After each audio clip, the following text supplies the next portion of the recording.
সকাল সকাল বেরিয়ে পড়লাম আজ চন্দননগর জগদ্ধাত্রী ঠাকুর দেখতে। তো ট্রেনে করে পৌঁছলাম মানকুণ্ডু, শুরু করলাম হেঁটে হেঁটে ঠাকুর দেখা। প্রথমে এই প্যান্ডেলটা দেখলাম, দারুণ লাগলো, ঠাকুরটাও বেশ বড়। এরপর পরের প্যান্ডেলে চলে গেলাম। সত্যি এখানকার এক একটা ঠাকুর বলো, প্যান্ডেল বলো, অসাধারণ।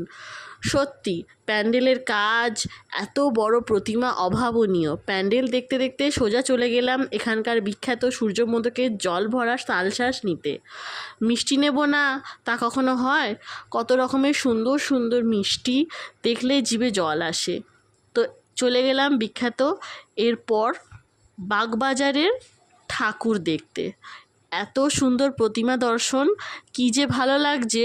সব প্রতিমার দেখা, সোনার গয়না, রূপোর কাজের গয়না, সব অস্ত্র, হীরের গয়না, তাক লাগানো দৃশ্য।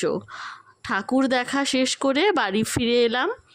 এসে ফ্রেশ হয়ে এই বড় বড় সাইজের মিষ্টি তালশাঁস টেস্ট করলাম। এই দেখো, ভাঙতেই রস পড়ছে।